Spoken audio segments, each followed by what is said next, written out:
Hello, it is Joseph, and welcome back to my Colonizing Kerbin series, episode 6 of Unlocking the Tech Tree.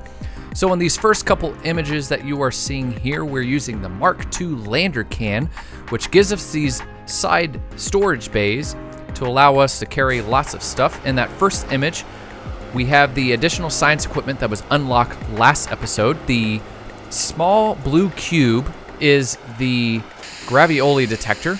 The orange cylinder is the seismic sensor, which can only be used on the surface of celestial bodies. We have the magnetometer, which you'll see in a little bit, extending out from the vessel, which was released on a recent update.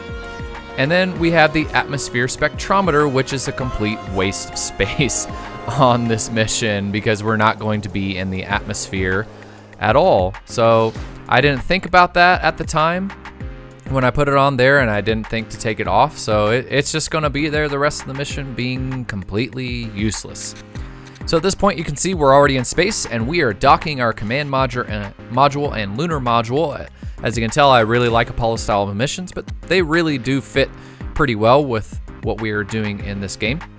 So right now we are actually on a collision course for the Mun. That's so that upper stage that we just separated from will collide with the Mun and not be left in orbit. So in a second, I'm going to do a correction burn to make sure that my orbit will take me around the Mun. There's the magnetometer. It's not extended right now, but it will be later. And Bob's just jumping out and running some of those science experiments that we haven't had a chance to run before in low Kerbin orbit. And we're going to do that again in high Mun orbit, low Mun orbit, and so on and so forth. So now we're on our way towards the Mun and getting ready to circularize.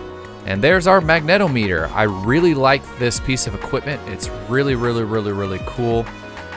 Definitely a really neat addition to the game that came out recently. So with this Mark II lander can, it's going to allow me to have Bob the scientist and Bill the engineer head down to the surface of Kerbin.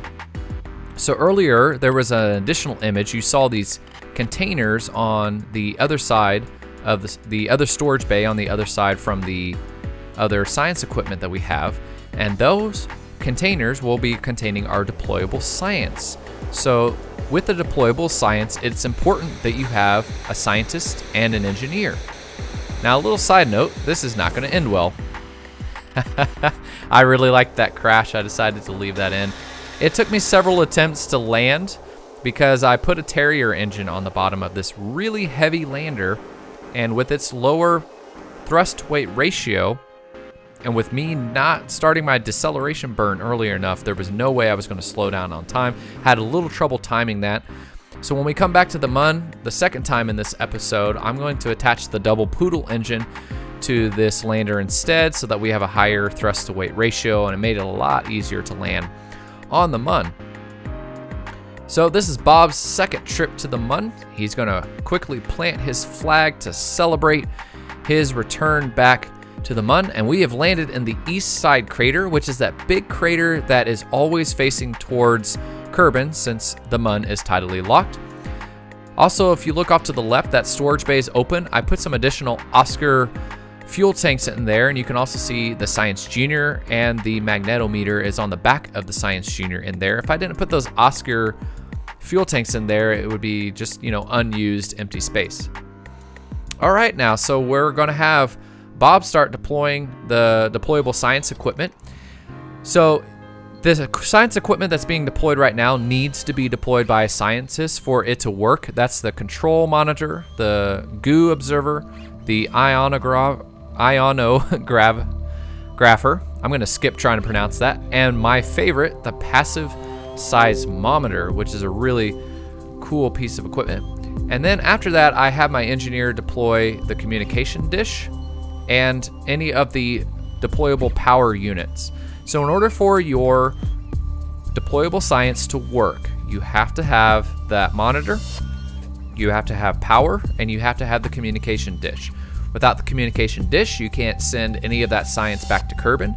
Without the power, nothing's going to run, and that monitor that controls everything will tell you if you have enough power and all of that stuff. So it's important that the scientists, or excuse me, the engineer deploy the power stuff. Now, since Bill, this is his first trip, he has no experience, so we had to deploy 3 solar panels there in order for all that equipment to work. But as he increases in experience, you should have to deploy less power systems in order to run everything. So eventually, when he gets more and more experience, we'll be able to have to use less power systems. Stumbling on over my words there a little bit. So after we were done in the east crater, we were pretty close to the northern edge of that crater, which means we were really close to the highlands biome. So I decided to hop over there just real quick. Didn't take very much fuel to do so. Did another landing so that way we can run all the science equipment again. Now with a magnetometer, it will not work while you are on the surface. I discovered that on this mission, so all I did was a little puff of the engine so I was off the ground, and then I was able to get it to work. So as we're lifting off here, you can see the Mun Arch is down below us. So we were really close to that little Easter egg, that little crater that the Mun Arch is to the south of. I am highly considering in this series putting a research base there. I think that would be really cool to have the Mun Arch in the background of a research base. Well, anyway, this first mission of the episode is pretty much drawing to a close. All that's left to do is transfer the science over and transfer Bill over. Don't forget him, because we're going to deorbit this lander. And when that lander collides with the Mun, our seismic detector is going to send us science back to Kerbin, which is part of the reason I really love it. So since I like to destroy my upper stages whenever we head to the Mun, and eventually I'm going to do the same thing with Minmus, I get science every time that I have those things impact the surface. So that's part of the reason why I really like it. And then the goo observer and then the ionographer will periodically send science back to Kerbin. I'm not sure what the unit of time is for that. I'd have to look it up to know for certain. But yeah, this mission's pretty much done. We're already deploying the parachutes, and we're gonna safely touch down here back at Kerbin. So good job, guys, on that mission. So with that, I was able to unlock several things, and that's going to be nuclear propulsion, very heavy rocketry, large volume containment, high performance fuel systems, and advanced landing. Got about a little over 1,800 in science points from that mission going to 2 biomes.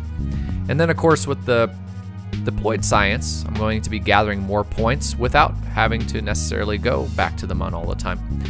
But I'm going to go back anyways, because there's still lots of biomes that I haven't touched down on the Mun. Still lots of biomes I haven't touched down on Minmus as well. So we're going to eventually go back to both of those places and deploy more science and use our science equipment in those places. So really this mission right here is pretty much just a mirror image of what we did earlier, with a little exception, which you're going to see in a second. So I do not have the ability to lock to the maneuver. As you could see, it was a little unstable there for a second.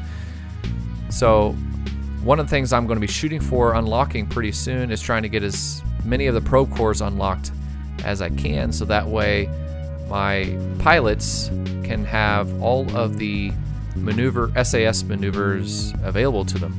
So as you can see from that image, we're going for a polar orbit. You should have seen some text pop up on the screen. So that was the upper stage colliding with the Mun and the seismic reader sending back that data to Kerbin to give us more science points. And eventually that's going to happen as well to this lander. So we're heading for the polar crater. And that's why we're going with the polar orbit.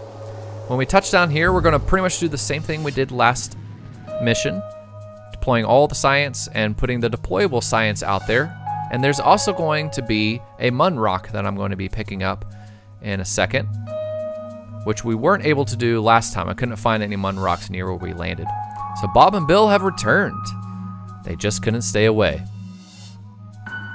So pretty much that's gonna pretty much wrap up this mission and wrap up this episode. Really, everything at this point is just a mirror image of what we were doing. I should note that I did try to go to a canyon to the south of this landing spot, but I just didn't have enough delta V, so I went back to the quick save and just went back up into orbit. And our Kerbins, while posing for the picture, decided to make some really funny faces. I thought I'd share that. For some reason, Bill's gloves are a little cold. I think he needs to turn up the heat inside his suit. Well, one final time, we're getting off of the Mun. We're heading back up to rendezvous with Valentina in the command module dock. Drop off the lander, get some science. So I'm going to go on ahead and tell you what I unlocked from this mission. I unlocked specialized control automation, which I think gives me a couple of basic probe cores, but I don't believe target lock or maneuver lock is available to me from those. And then advanced aerodynamics. So you may have noticed that I unlocked nuclear propulsion from the last mission. So we're going to be going interstellar pretty soon. And tune in to a future episode to see where I decide to go for my interstellar journeys. Still going to come back to the Mun and Minmus a few more times. Plenty of biomes to discover there. But interstellar is definitely going to yield way more science than staying here close to the Kerbin. And all of the stuff on the tech tree is getting more and more expensive. So thank you for tuning in once again to episode 6. If this is your first time watching these episodes, I suggest going back to the first episode and watching the whole series as we continue forward in our quest to colonize Kerbin. Thank you for watching, and I'll see you next time.